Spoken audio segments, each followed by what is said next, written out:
Pembunuhan beramai-ramai dimulai pada 16 Mac 1968 oleh sekumpulan kecil tentera dari negara Uncle Sam.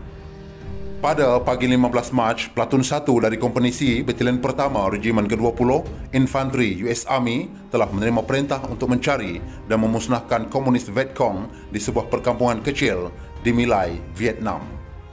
Sebuah kampung yang juga bernama My Lai merupakan sebuah desa kecil dipercayai menyembunyikan sekumpulan serpihan komunis Vietcong telah menjadi objektif utama pencarian mereka. Pada 16 Mac tahun 1968, kumpulan ini yang diketuai oleh Lieutenant William Kelly telah menyusup masuk ke lokasi tersebut bagi memulakan pencarian.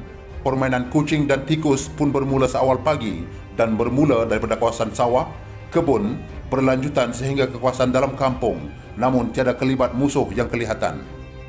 Kerap sekali tentera Amerika tersilap membuat pengecaman di antara askar Vietcong dengan orang awam. Ini kerana askar-askar Vietcong ini selalu bertindak menyerupai orang awam agar suka dikesan.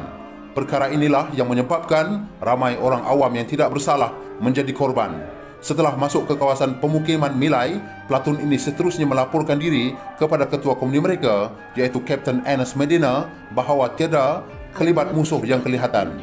Namun, Medina menegaskan bahawa penduduk kampung itu sendiri boleh jadi mereka adalah Vietcong. Percakapan melalui radio perhubungan ini telah mencetuskan kekeliruan dan ianya memberikan tekanan kepada William Kelly di dalam membuat keputusan. Pencarian ini diteruskan dengan berlaku perbalahan di antara mereka sehingga keadaan tidak terkawal. Perbalahan ini yang telah mencetuskan kecelaruan sehingga mereka tidak sepatutnya mengumpulkan penduduk kampung di satu lokasi dan membunuh setiap seorang daripada mereka. Setelah membuat panggilan melalui radio perhubungan berkali-kali sebagai pengesahan, Medina menegaskan bahawa mereka mesti menyelesaikan misi mereka dengan membunuh askar-askar Vietcong tidak kira sesiapa pun mereka. Semasa memberi taklimat operasi, Kapten Ernest Medina diajukan soalan sama ada perintah menghapuskan semua aktiviti musuh meliputi penghapusan wanita dan kanak-kanak. Mereka yang hadir semasa taklimat tersebut memberikan jawapan yang berbeza-beza mengenai jawapan yang diberikan oleh Kapten Medina. Lieutenant Kelly memulai pertanyaan kepada penduduk My Lai yang mereka kumpulkan berkenaan dengan kehadiran askar Vietcong, namun kesemua mereka memberikan jawapan yang sama, iaitu tidak tahu. Hal ini telah menyebabkan Kelly berasa marah dan memulakan tembakan bagi membunuh beberapa penduduk kampung sebagai tanda amaran jika mereka terus berkeras dan tidak memberi kerjasama.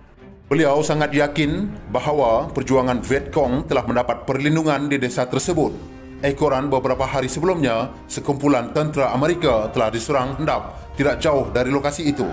Selesai membunuh beberapa penduduk kampung, mereka meneruskan mengecam dan membunuh beberapa lagi yang lain, termasuk warga tua, wanita dan kanak-kanak. Lebih tragis lagi, mereka mula merogol gadis-gadis sebelum dibunuh dengan kejam. Pembunuhan ini diteruskan dengan membakar rumah-rumah menyebabkan ramai dalam kalangan kanak-kanak, bayi yang berada di rumah-rumah tersebut menjadi korban.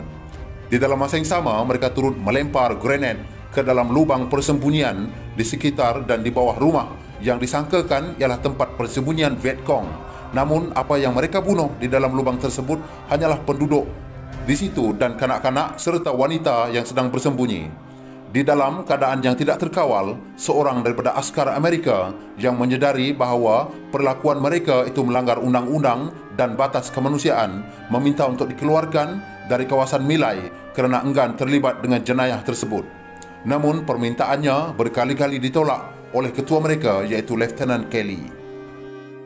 Dan dia pun membuat keputusan untuk menembak kakinya sendiri dan melaporkan kepada Lieutenant Kelly bahawa kakinya tertembak dengan secara tidak sengaja, menyebabkan dia dapat dikeluarkan dengan panggilan helikopter secara medevac. Menjelang tengah hari, pembunuhan ini berlaku dengan semakin kejam.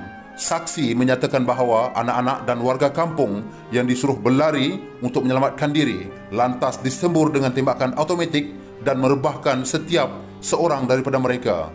Tidak cukup dengan itu, Lieutenant Kelly mengumpulkan penduduk-penduduk yang lain dan meletakkan mereka di dalam sebuah parit dan mengancam untuk meletupkan mereka.